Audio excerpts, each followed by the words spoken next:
Hello everyone and welcome to another video. So today I'm going to be continuing my series of special TV story rankings for each Doctor with a ranking of every fourth Doctor story, from Robot to Logopolis. So without further ado, let's get started. Right, so here's the tier list. We're going to start off with Robot, which is just there. So obviously with Tom Baker having done 7 seasons, 7 years in the as the fourth Doctor, this ranking, there may be some more stories than usual where I don't say as much, just so then this video doesn't end up being like 2 or 3 hours long or whatever. Just so it can still be a decent length sort of thing. So yeah, Robots, I think, is going to be one of them stories that I don't have much to say. I'll just put it in, probably just good or meh. I'm going to put it in meh. Yeah, it's a story that I don't really feel very strongly either way about. I don't hate it or love it, but I feel like it's a decent enough introduction for the fourth Doctor, and it does well to sort of, to introduce him via a very traditional, sort of, at this point, very traditional unit, Earthbound type of story. And I think that works quite well, yeah. Yeah, that's it for Robot. And then we've got the Ark in Space, and I'm going to put that in good, which might be considered as blasphemy for some, but I just sort of feel like it's a very good story, but it's nowhere near as good as some of the other Philip Hinchcliffe era stories that we're going to come to later on in this tier list. So yeah, the Wirren are a very good villain, and there's a lot of very good body horror stuff going on with Noah slowly being taken over by the Wirren and everything, but yeah, just there's some better ones that we're going to come to later on. Then we've got the Sontaran Experiment. Again, I'll just put this in meh, because I mean it's just a 2-parter, entirely set on location. Excuse me. It's a good second outing for the Sontarans, this time with Field Marshal Steyer, I think it is. But yeah, nothing really to write home about. So, like Robot, I have no strong feelings about it one way or another. So yeah, that's why I've put it in meh. And then Genesis of the Daleks, I'm going to put in great, because I do feel like it's very worthy of the high praise it gets from fans and everything, but as a 6-parter it does kind of just drag a bit in the middle, and yeah, it's just a classic 6-parter itis, I suppose you could call it. But yeah, it's a very good origin story essentially for the Daleks. It really, this is, I think, when the Philip Hinchcliffe era really gets going, essentially. I know you could sort of argue that the same with the Ark in Space, but Genesis especially is when, yeah, you really start to feel that new sort of gothic horror feeling, and it works so well, and the comparisons between, the Daleks and the Kaleds and Nazi Germany, they're very prevalent throughout Genesis, and yeah, I feel like that's just very good. It's very great sort of way of I suppose being able to sort of draw a comparison to something that's the viewers would have known about at the time, and sort of ground it as a story in that kind of way. Michael Wisher does a great performance here as Davros, and yeah, he's probably at least on par with like the likes of Terry Malloy later on as Davros, if not even better. Yeah, just a great story. Just, with it being a six-parter, it gets a bit dragged out halfway through. And then Revenge of the Cybermen. I'm going to put this in meh as well because, yeah, it's nowhere near as good as like Genesis or even the Ark in Space or anything. But I feel like it's a fine enough story. The Cybermen, I quite like how sort of campy and emotive they are in a way in this story. Having their hands on their hips and being, just a lot more emotional than usual in the story. Yeah, but it's not really a great triumphant return for Cybermen at all after, nearly a whole decade away from the TV show. So, yeah, that is it for Season 12. Right, so we're now on to Season 13, where the Hinchcliffe era really gets truly going. I mean, I know I said that earlier for Genesis, but, like, definitely, it's in full swing by this point.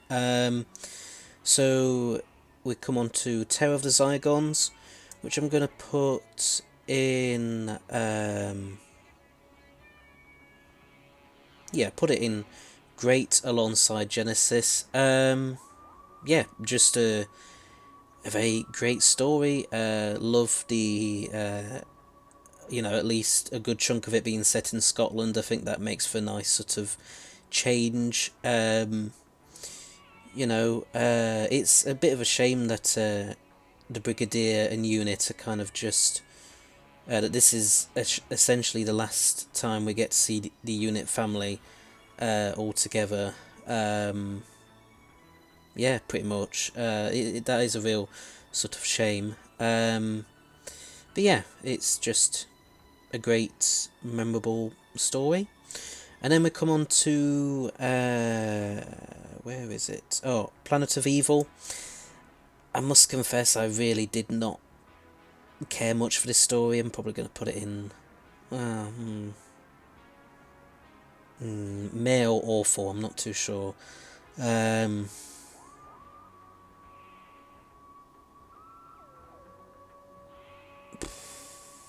I'll give it benefit of doubt and put it in meh. But yeah, I just really was not that interested in this story. I kind of just zoned out of it, really. It was one that I hadn't seen in a very long time, and so when I was rewatching it for this marathon and everything for the 60th, I just wasn't sure what to expect of it. But apart from really good set work and everything, I just didn't really find it that engaging. It's the idea of having a monster made out of antimatter. That's pretty interesting. But I feel like they did a lot better with that. I feel like they did that better with Omega in the Three Doctors and Arc of Infinity. Well, Three Doctors anyway. So yeah. Then we come on to Pyramids of Mars. I think that is going to have to go in...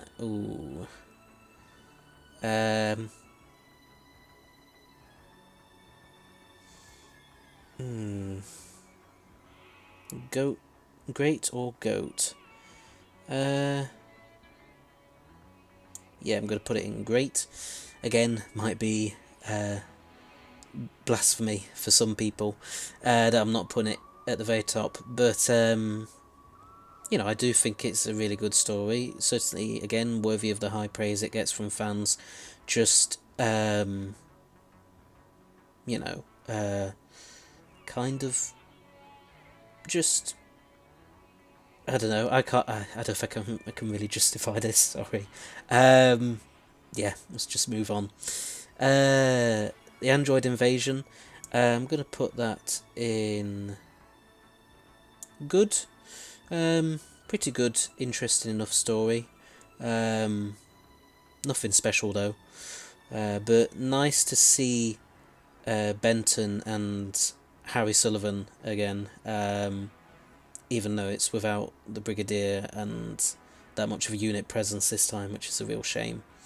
But yeah, it's a real shame also that Harry left in Terror of the Zygons. I feel like he would have been a very good companion to have stayed on with the Fourth Doctor and Sarah, even though I love the Fourth Doctor and Sarah Jane together. Then we come to the Brain of Morbius. I think I'm going to have to put this in GOAT. Yeah, I think I put that in GOAT. So, yeah, if anybody is annoyed that I've put it above Genesis and Pyramids of Mars, then I'm very, very sorry. But yeah, I just feel like it just really... It's one of them Hinchcliffe era stories that really works well with the gothic horror feeling and tone. Yeah, what more can be said? And then lastly, for season 13, we have The Seeds of Doom, which I'm going to put in great as well. It is a six-parter, so, you know, it can maybe get a little bit dragged out, but I feel like for the most part it justifies it being 6 episodes long, and the first episode or two being set in Antarctica, that again is a really nice sort of change of like the setting and everything. Yeah, I just feel like the Krynoid is such a great and memorable, iconic Doctor Who monster, and it's a shame that they haven't been brought back into the TV show anyway, since the Seeds of Doom. So that is it for season 13. Okay, so we're now on to probably the best season of the entire Philip Hinchcliffe era, and that's season 14. I just feel like by this point it was just, you know, it was just completely firing on all cylinders, and it's such a shame that that era had to end with this season, really, that, you know, that Philip Hinchcliffe didn't stay on for season 15 as well. But what we got was just great, really. Also, if you've noticed, I've changed the positions of some of the stories from earlier, so I've now put Pyramids of Mars in its probably rightful place, as it were, for many fans, and that is in GOAT, and then I've put Planet of Evil in Awful. Yeah, I'm sorry, I just couldn't really get into that story. But anyway, season 14, we start off with The Mask of Mandragora. Gonna put this in meh. Yeah, not much to say about it. It's alright. A decent enough start to the season, but yeah, nothing really that special in my personal opinion.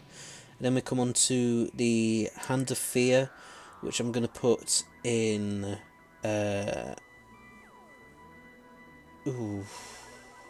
good, because it's a fairly run-of-the-mill sort of Doctor Who story until Sarah Jane leaves at the end. Yeah, that sort of last 5 minutes really is probably the highlight of this story. Not that it's a bad story. But it is a very good story. Just, yeah, we're about to come to even better ones, essentially. But Sarah Jane's exit is definitely the highlight of it. And, yeah, it's just so well done by Tom Baker and Elizabeth Sladen. And, yeah, just such an iconic companion departure. Then we come on to The Deadly Assassin. Speaking of iconic, yep, this is going to go straight in GOAT. I've always loved this story, and on my recent rewatch of it, that was just solidified even further, really. I love the Peter Pratt's portrayal of the decayed or crispy master. I just love that incarnation of the Master.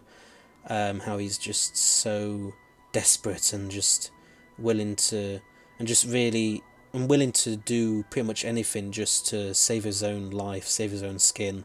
Yeah, it's brilliant, and just some of the imagery in the Deadly Assassin is just so.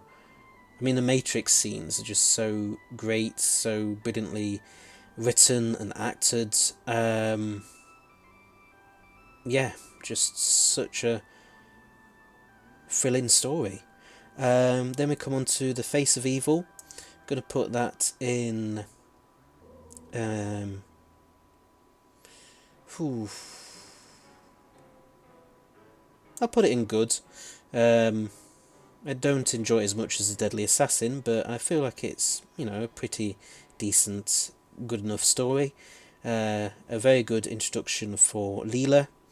And yeah, it's an interesting sort of twist with Soanon, I think his name is pronounced, taking on the appearance sort of the Fourth Doctor. That's quite interesting how it relates back to a previous unseen adventure that the Fourth Doctor had. Yeah, very, very good. And then we come on to where is it? Oh, The Robots of Death. That is another goat. Yeah, a brilliant story. Again, one that I've always thought quite highly of and still do. And yeah, it is just peak Doctor Who, peak Philip Hinchcliffe era Doctor Who, and yeah, just brilliant, just utterly brilliant. And then the final story of the Philip Hinchcliffe era and of season 14, The Talons of Wen Chian, which I am going to put in GOAT because, apart from the whole racist aspects of this story, it is an incredible story and a great last hurrah for the Philip Hinchcliffe era. But yeah, the racist elements, and yeah, I would, just in my personal opinion anyway, I would say it can be a bit racist. I don't understand why they couldn't have casted Lee Hsing Chang, I think it is. I don't understand why they couldn't have cast an actual Asian actor in that role instead of a Caucasian or white man. I don't understand why they went with that at all. Yeah, they could have done better with that. And just the whole kind of way the Chinese are represented in this story and everything. Yeah, not brilliant. And even for its time, I know people can say, oh, it was a product of its time, but even for its time, it was a bit. But, yeah, apart from that aspect, it is truly terrific story. And, yeah, as I say, a great last hurrah for Philip Hinchcliffe's time as the show's producer. So that is it for season 14 and the Philip Hinchcliffe era. Okay, so we're now on to the Graham Williams era with season 15. So we start off with Horror Fan Rock, a bit of a hangover from the Philip Hinchcliffe era, but still a really great story. A truly dark gothic horror sort of story, and yeah, the fact that I think pretty much every character bar the Doctor and Leela obviously gets killed off. Yeah, it's just a very atmospheric, dark story, and I feel like the lighthouse setting really helps to kind of give it that atmospheric sort of slightly base under siege sort of feel to it, and it's very claustrophobic, I suppose is the word I'm looking for. Yeah, it's that kind of claustrophobic sort of atmosphere, which really helps to make the story very enjoyable, really. Really enjoyable. So next we come on to The Invisible Enemy. Definitely step down. but good enough introduction for K9, who obviously will become a very iconic and memorable, part of the show's history. But yeah, not much else to say about the Invisible Enemy, really. An interesting idea, but I don't think it was quite executed as well as it could have been. And I feel like, if it was made today, it would certainly be a lot better, technology-wise than everything. Then we come on to Image of the Fendahl, the last gothic horror story. Again, I think this is going to have to go in great.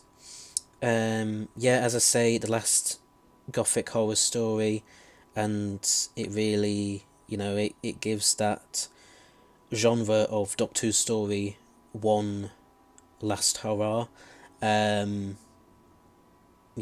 mean, what else can I say but just terrific story. It really is, and the Fendahl is such a great, interesting idea of a monster, and it's a shame that they haven't been brought back in the TV show since Image of the Fendahl. So then we come on to the Sunmakers, which I'm going to put in good, an interesting sort of different type of story, really, about sort of taxation, and I think Robert Holmes deliberately did it as a sort of like protest against his own problems with the taxman at the time. So yeah, it's an interesting angle for Doctor Who story to take, but I feel like it works pretty well for the most part. Maybe not one of Robert Holmes's finest stories, but by no means one of his worst either. So yeah, an interesting Doctor Who story. Then we come on to Underworld. Oh, poor Underworld.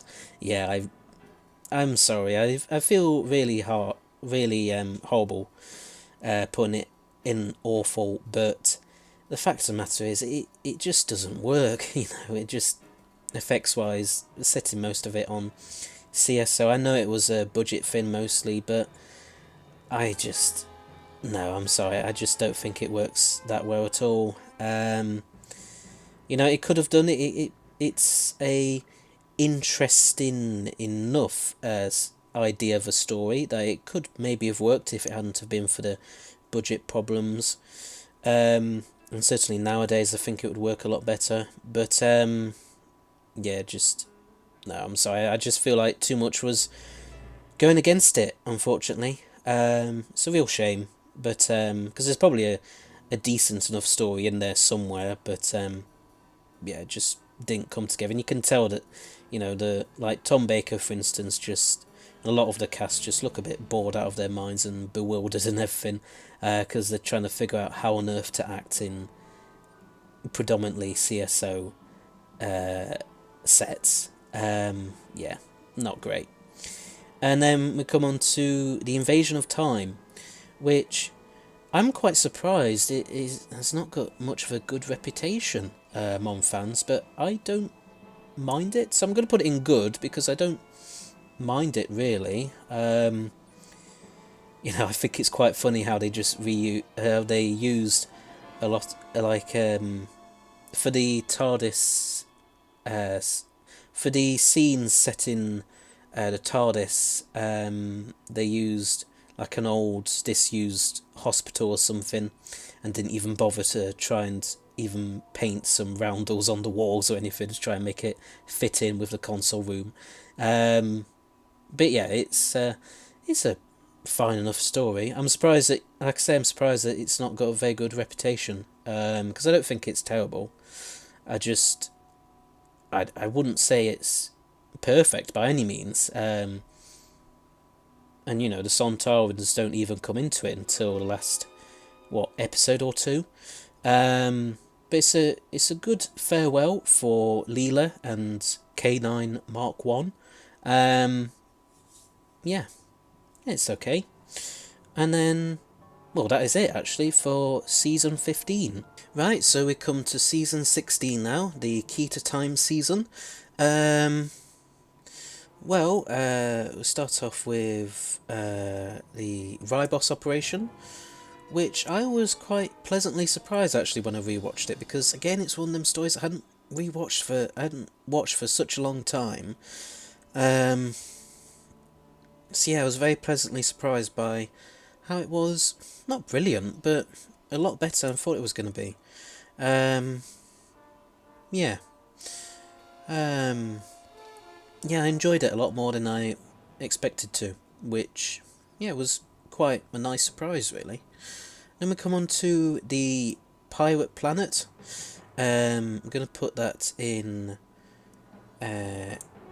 great, simply because it's Douglas Adams's first story. Well, not just because of that, but you know what I mean. And yeah, I think Douglas Adams. I mean, I just love his work outside of Doctor Who anyway. I love Hitchhiker's Guide to the Galaxy and Dirk Gently and everything. Um, but I really love his work inside Doctor Who as well. Um, as you'll definitely be able to tell by when we get on to some of his later work later on. Um, yeah, the Pirate Planet just is a lot of fun ultimately. An interesting sort of idea about the pirate captain shrinking down planets and everything. It's very interesting, sort of quite Doctor Who-y sort of idea for a story, and it works.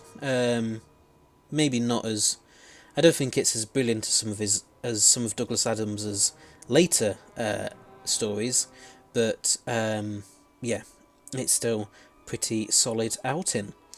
Um, right, so we then come on to the Stones of Blood, which I'm going to put in, yeah, probably great as well. Again, just really, well, I mean, the Stones of Blood didn't surprise me quite as much as the Ribos operation did, or, yeah, the Ribos operation did, but, yeah, it still was pretty well, a little better than I perhaps was expecting it to. Not that I necessarily had very low expectations of it, um, but yeah, another one that I hadn't seen for quite a while. But yeah, I was really glad to um, be able to rewatch it. In fact, that's the case with this season overall. Really, for the most part, I was surprised at just how much better um, it was than I remembered. And I suppose you could say that for the Graham Williams era as a whole as well. Yeah, I enjoyed the Graham Williams era a lot more than I was expecting to. And I think it's because, you know, that type of. As much as I enjoy the Philip Hinchcliffe era, I feel like the Graham Williams era of doing Doctor Who stories where, you know, it's all about comedy and humour and everything and making jokes, I feel like that suits certainly Tom Baker a lot more than this broody and moody sort of persona that he was in the Hinchcliffe stories. Um, and yeah, yeah, I lost my train of thought there, but yeah, you get what I mean. Essentially, I feel like it works a lot to his strengths, even though behind the scenes he was having a lot of issues with Graham Williams himself and various directors and writers and everything. Um, we next come on to the Androids of Tara, which I'm going to put in good as well. Again, was very impressed by this story. Not quite as much as like the Stones of Blood or the Pirate Planet. At least I didn't enjoy it as much as them two, but yeah, still really enjoyed it nonetheless. And Romana having a doppelganger, that was really interesting. And then we come on to the Power of Kroll. I'm going to put that in probably meh. Yeah, I think sort of the Key to Time season, I think, starts off quite well and then is like halfway through really, really good with like the Pirate Planet, Stones of Blood and the Androids of Tara. Those run of stories really, really good. But then towards the end, it just trails off, and yeah, just not as good as it could have been. The Power of Kroll, and that is pretty much the same for the next story, the Armageddon Factor. Again, another meh story. Don't hate it, but I just feel like it could have been done better. So that's it for the Key to Time season of season 16. Okay, so we're now on to the final season of the Graham Williams era, season 17. So we start off with Destiny of the Daleks, which I'm going to put in meh. Now, it is by no means anywhere near as good as Genesis of the Daleks. I mean, it's like night and day, really. Trying to watch, if you were to do a Dalek story marathon, you know, going from Genesis to Destiny, I mean, that is such tonal whiplash, it really is. It's just, they're completely different stories. Destiny, I feel like, because Douglas Adams has now taken over script editor for this season, he introduces a lot of jokes about the Daleks, you know, like, you know, the same old, oh, they can't climb stairs sort of thing that you know, general public likes to always mock them about, even though that would later proven to not be the case at all. I mean, it does kind of belittle the Daleks and make them out to not really be a credible threat, but I don't really feel like Destiny needs to make them feel like much of a threat anyway, because it's a pretty decent and enjoyable enough story. The Movellans as a concept of a Doctor Who, Doctor Who, like, alien race, they work quite well, and they're sort of stalemate against the Daleks, you know, two computers fighting against each other, you know, like constantly making the same moves as each other and being at an impasse. You know, that's a really interesting sort of idea. And Davros, you know, David Goodson gives a pretty good and fine performance as Davros. Nowhere, not quite as good as like Michael Wisher or Terry Malloy would be later on, but you know, still pretty good performance. Yeah, I feel like for a lot of this season, I enjoy it a lot because of the jokes more than anything. Not necessarily because a lot of the stories are any good, but because there's at least something there with all these jokes that makes watching this season worth it, essentially. And I feel like Destiny is a good example of that. Now we're on to City of Death.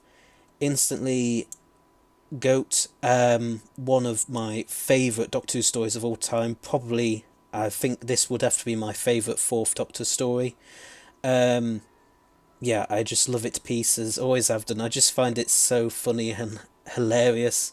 It really is Douglas Adams at his finest. And it just works so well. You know, just the humour and comedy is so on point, and it's just, yeah, just every joke is just so funny. You know, it's, I mean, yeah, it just works. It just works so well.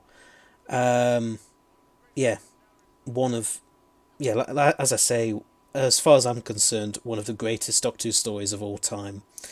And yeah, I was quite pleased when I saw it came first in the recent DWM Fourth Doctor TV stories poll. Yeah, I feel like it definitely deserves that position, and I'm happy to see it there. Then we come on to The Creature from the Pit. Now I'm going to put this and probably the next two stories just all together because, you know, it's the same old sort of stuff that I just be repeating myself, you know, for the next few minutes. So I'll just put them all together in meh. So yeah, it's just they're fine enough stories. They're nothing really to write home about. Nothing particularly special. And as was the case with Destiny, really, it's worth watching them just for the jokes, essentially. And, you know, some people might argue, well, that isn't what Doctor Who should be. You know, Doctor Who should be more about than, you know, a pretty, not terrible, but a bit of a nothing sort of story held together by a few good or decent jokes. I mean, some people are going to absolutely hate that, and it's not going to be their cup of tea, and that's fair enough. That's absolutely fine. I get that. Everyone's entitled to their own opinion and everything.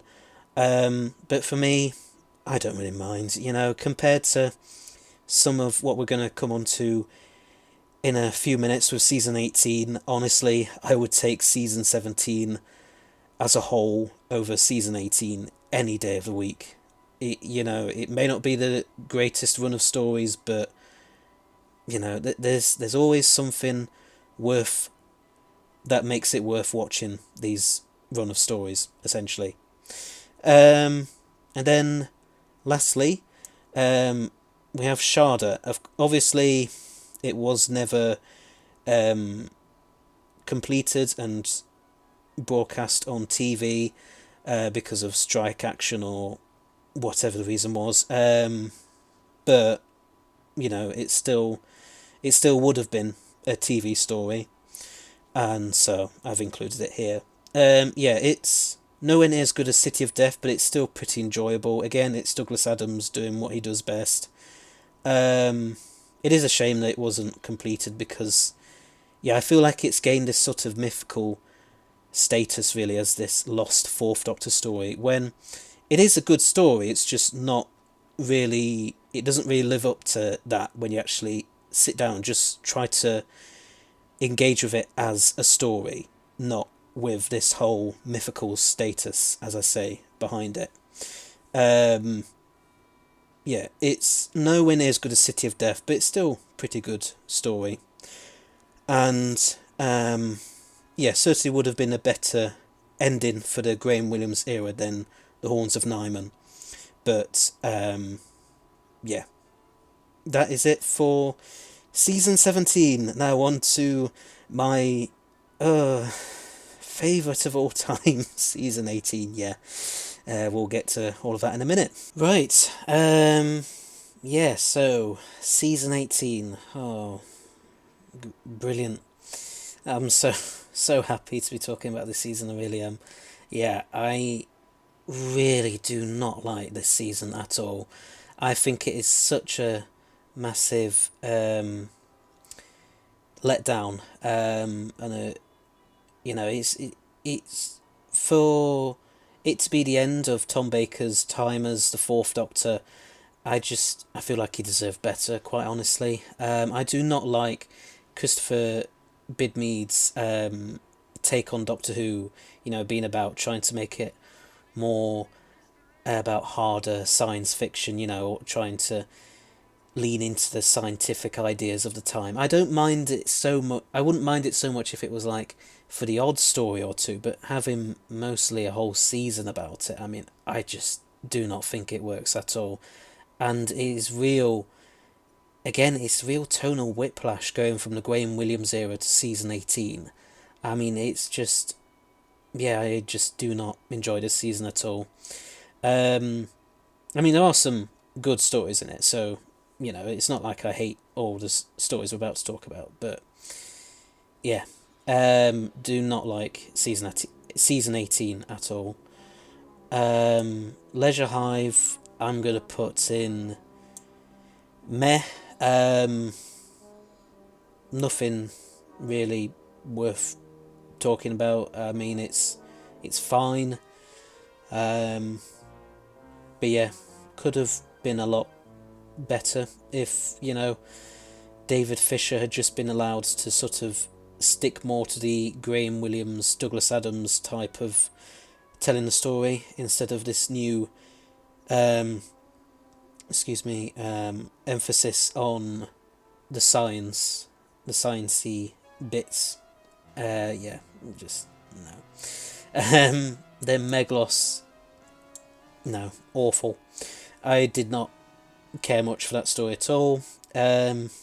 Meglos himself as a Doctor Who baddie, Doctor Who monster, yay, it's fine, but honestly, the whole Doctor's doppelganger stuff was done far, far better in the Enemy of the Worlds, the massacre, sorry, and just, yeah, every other time it was done. Yeah, it's like the weakest doppelganger story by far, in my personal opinion.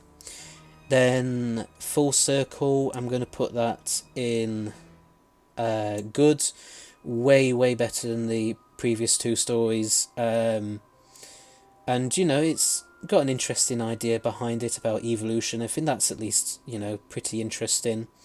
But I still wasn't really that fussed about it, ultimately. Adric, he's introduced fairly okay in this. But yeah, it's not really worth... I don't feel like it's like Full Circle is that notable of a story apart from it being Adric's first story.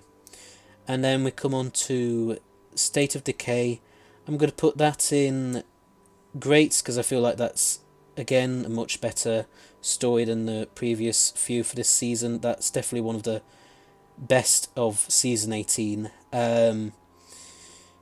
Yeah, I find the whole Great Vampire stuff and, the history of the Time Lords and everything, I feel like that's really interesting and fascinating. Obviously, it played a lot into the later Time Lord Victorious multimedia event. Yeah, I feel like that's a very interesting concept. And that makes it worth watching State of Decay. And yeah, the vampires themselves are just really good villains. Then we come on to Warriors Gate. Gonna put this in probably meh as well. Just was not really that enthusiastic or interested in this story. I don't hate it, but I mean, just, yeah. Didn't really think much of it. Kind of zoned out of it. Zoned out of it again. And the departure of Romana and K9 Mark II, I mean, that's just so sudden and so just rushed and everything. But, it's alright. And then The Keep of Traken, going to put that in great as well. Yeah, I really enjoy it. I feel like it's a very good reintroduction for the Master after being away for so long. Yeah, Traken as a concept, this peaceful empire and everything. That's really interesting. The Melker as a sort of monster, I suppose you could call him. He's pretty good. Yeah, I just find it all pretty interesting. Not one of the best Fourth Doctor stories, but certainly leaps and bounds better than a lot of what season 18 has to offer. And then lastly, we have Logopolis. I'm going to put this in good as well. I enjoy it. I feel like it's a decent finale to the Fourth Doctor's era. So he gets a decent send-off, but him regenerating because he fell from a great height, I just feel like they're just better, regeneration causes than that. And I feel like he needed a more dignified death than that, personally. But it's fine if you disagree. The whole him trying to repair the TARDIS by looking at the dimensions of a real-life police box, that's fairly okay in the TARDIS within a TARDIS. That's where I think Christopher Bidmead's take on Doctor Who does work quite well. That I think him trying to explore the TARDIS as a plot idea, that's still not really been done that much in the show's history, and I feel like the TARDIS can be used quite well as a story plot and everything. Yeah, it's an interesting enough story, a decent enough finale, like I say, for the Fourth Doctor. So that is it. That is season 18 done. And obviously my Fourth Doctor TV story ranking also done as well. Anyway, so there's my ranking of every Fourth Doctor TV story. But what's yours, and do you agree with mine or not? Please let me know in the comments section below. Anyway, so thanks for watching, hope you liked it. Please don't forget to press that subscribe button below, as well as press the bell icon at the side of it, so that you'll stay notified of when all my new videos come out. This channel currently has 943 subscribers as of the time of writing and recording this video. But if we can get to 1000 by the end of this year, then I will do my very own fan-made audio story. Also please rate, and I shall see you all in another video. So, until next time, bye bye!